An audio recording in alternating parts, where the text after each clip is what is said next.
Hey everyone, welcome back to Reasons for Roots. My name's Lauren and I'm a homeschool mom to 4 kids, ages 5, 10, 15, and 17.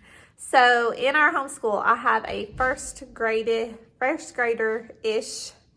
I have a upcoming 6th grader, upcoming 10th grader, and an upcoming senior. I can't believe it. Today I'm going to show you a flip through of one of my favorite curriculums we used in our past school year, and that is Illuminate Bible Curriculum. So why a Bible curriculum? That's what I hear, and I think that is debated among people. You know, why do you have, sorry if my camera's wiggling, why do you have a Bible curriculum? And this is why. I want my kids to have a relationship with the Lord, of course. I want them to know the depth of His love for them, to be rooted in His love and in His word. But I want them not only to be seekers of the Lord, but students of the word. And to be students of the word, we kind of have to teach ourselves to be that way. So that's why I have a Bible curriculum on top of Bible devotions. We do a lot of Bible, okay? And I'm unapologetic about that. We do a lot of Bible in our homeschool. In fact, that's one of the reasons why we homeschool, is so we can do a lot of Bible. So that's why we homeschool our children in our house, is to make disciples of them. And so I want my students to be seekers and students of the word. And I think in our generation now, in the world now, we are to a point in time where Christians, they know how to seek the Lord, but they don't know how to study the word. We're biblically illiterate in America today. So I want to help by discipling my own children. That's the part I get to play in that, is to help my kids be biblically literate. And so I have found a great resource. I'm very picky when it comes to Bible resources and Bible curriculum. I don't just want a story. I look for, of course, biblically sound teaching. But then on top of that, I look for, is this teaching my student doctrine, or is it just teaching them fluff? Okay? So I don't want a lot of fluff in my Bible curriculum. And that's what, when I picked up Illuminate Bible Curriculum last year at conference, on the back it said in big letters, no fluff. And I thought, that's what I want. You're speaking in my language. So I picked it up and we have loved it ever since. So it is a straightforward doctrine, worldview. It teaches application. And what I love about it is it breaks up one story into different facets. So they get to see the story element. They get to look at the context of the scripture. They get to look at the doctrine that is laid within the passage, the worldview, how Christ is related in that passage, and also their application in their lives. So that is one reason why I love it. And that's what I look for in a Bible curriculum. So let me do a quick flip through and show you what the Illuminate Bible Curriculum looks like for high school. So I've done a flip through of elementary. This is for high school. This is volume 2 of their Glory of Christ series. This is for 7th through 12th graders. This is enough for a Bible credit. I would easily say this is enough for a Bible credit.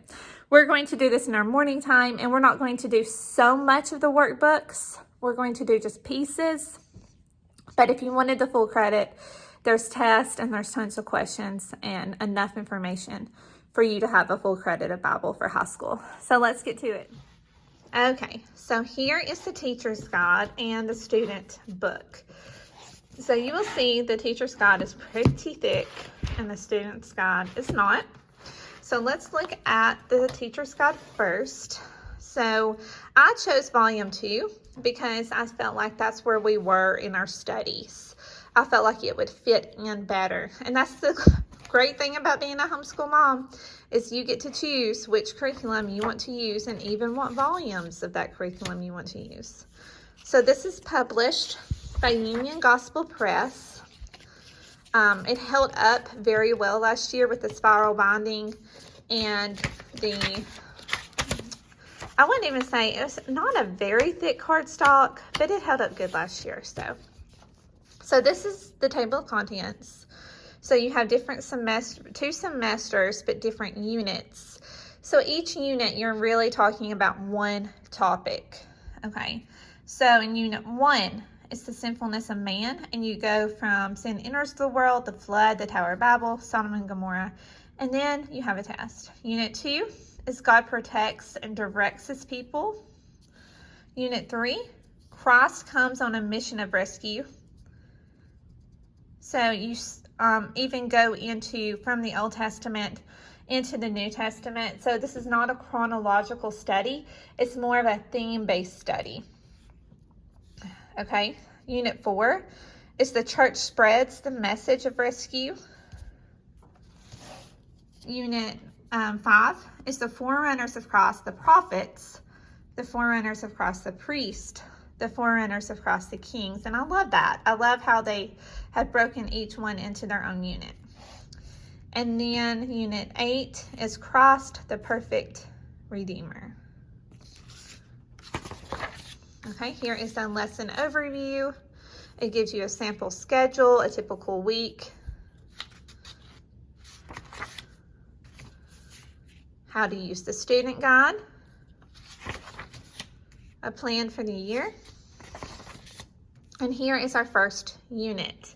So what I like about it is that at each start of each unit, you will have a synopsis of really what you can expect from that unit and just a breakdown of what you're learning. It also has a list of the doctrines that you will learn right there. So here is, let's just look at the introduction, the week 1. Okay, so it tells you the scriptures you are to be studying right there. Then it gives you an introduction, but here's the chapter outline for the week. So there's 5 main parts. You have the story elements, the context, connections, doctrine, and application. So introduction will go with the story elements lesson. And so this is a longer lesson, and a lot of times if I see a really long lesson, then I will read through it and kind of break it down and summarize it for them. But not all the time. Sometimes we'll just read it through, but that's a helpful hint. It's just to read through it and summarize it.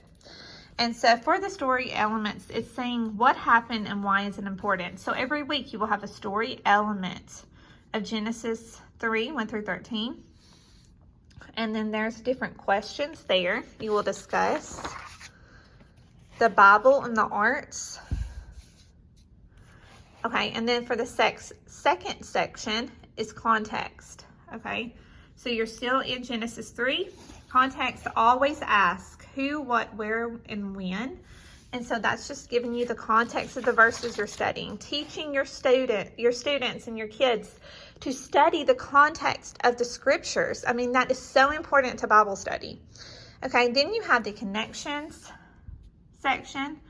And it says, let's take a look at some other passages and themes in Scripture. So it's connecting different scriptures to what you have been reading all week. Okay, so you're letting Scripture interpret Scripture here. And then you have your Christ-focus. You have your doctrine. So exploring the truth. And you have your worldview. And I love how it tells you a lie, and then it tells you the truth. Okay? And then your application, which is usually not as long. What is the Lord calling us to do? So there's your scripture you'll read for that day. Thinking, feeling, doing. I love that. So it says thinking. What do you think? And then it's basically just a thinking question over the Bible passage. A feeling question, because our hearts need to be turned toward the Lord. They need to be affected. We don't just want head knowledge, we want heart knowledge as well, but we don't want it to stop there. We want to actually do something with our head and heart knowledge. And so I love this little train right there that they have going down through there. And then we have our takeaways. Okay, and that will go through each chapter just like that. It's set up the same way, okay? So that's the teacher's guide. For the student's guide, this is for 7th to 12th graders. It gives you the table of contents, how to use the workbook, and then week 1. So each week is basically a 3-page layout, and for each section you cover, so like for the story elements, you have a section of questions. For context, you have a few questions. For connections, you have questions. For doctrine and worldview, questions. And application, you have questions. So each day there's a few questions. So this is something you work on as you go throughout the text. So there's just a peek at some of the questions. Now, we don't always do all of the questions.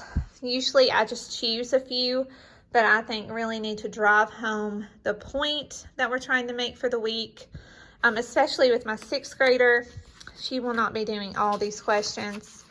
And I don't think my 10th grader will either. But this is just a good, it kind of cements some things. So while we're not big fill in the blank people around here, we're not big busy work people, this is not busy work. Some fill in the blank stuff is, I feel like, but this is not.